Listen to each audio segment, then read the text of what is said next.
guys, it's the Squishy Monster, and today I'm going to make a tuxedo cake.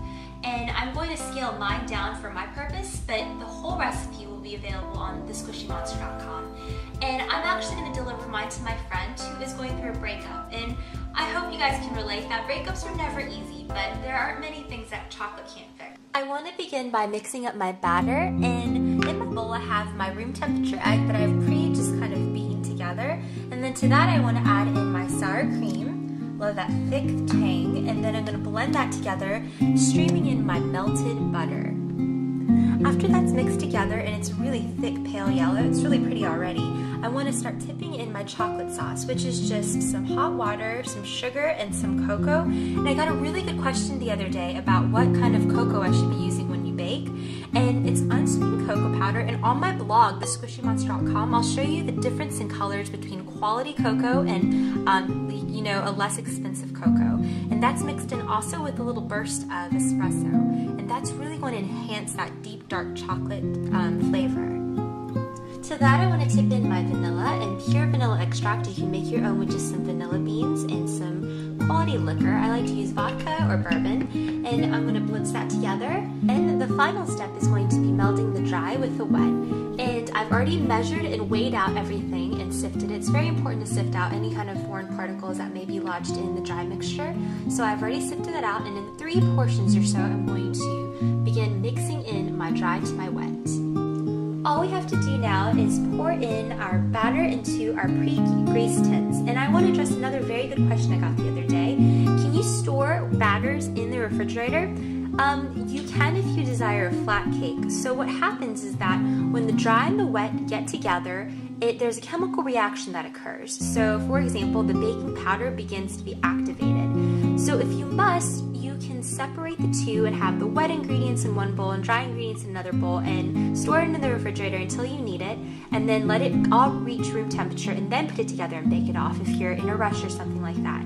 But so all we have to do is pour it into the tins, and you can pre-measure them, or you can weigh them out with a digital scale just to ensure accuracy that each cake will be level. So while my cakes are baking, I can start on my ganache. So I'm going to measure out about a half a cup of heavy cream, and no worries, all my directions and measurements and recipe can be found on thesquishymonster.com. So to that, I want to weigh out 4 ounces of chocolate chips. So let's spoon that in there. And then I want to tip in just a little bit of vanilla, just like that, and some salt. And you can use kosher salt if you'd like. I like using fine salt whenever I bake or make any sweets, just like that. And you can utilize the double boiler method, or you can just zap the whole thing and do the lazy method in the microwave. That means we can also work on our whipped cream frosting. So I have some cold whipping cream or heavy cream, and I'm going to whip that together with my whisk attachment with a little bit of sifted powdered sugar, and it only counts if you sift it before you measure it. So a little bit of powdered sugar and some vanilla. And you can also infuse this with any type of liquor or liqueurs you like. Just a little bit of vanilla goes in there like that. And whip up the whole thing until you get a really creamy frosting consistency.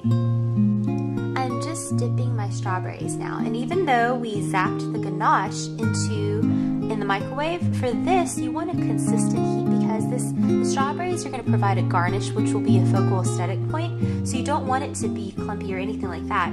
It is going to be crowning the cake. So I have just melted and chopped a good quality chocolate bar, and I set it in a double boiler so it provides consistent heat. And I'm just taking each strawberry and just swirling kind of a little bit, making sure it's coated evenly, dripping off excess, and having a parchment or a silk pad or whatever you want to use standing by to make sure you lay them on there like that. And just take each one and let it go dunk in the pool of chocolate. Now I want to start frosting my cake, and I love whipped cream frostings. I love it just as much as I love cream cheese frostings. And if you guys want to see me decorating and assembling together another cake, try watching my 4th of July cake or my strawberries and cream cake. Those are other layer cakes that I've done. Just kind of slather it on the top of your first layer, just like that. And you can definitely split each layer into twos, or halves if you would like, but I like it just like this is. then I want to put the hat onto that one. Just kind of nestle it, nudge it right there like that, and then start frosting the entire thing.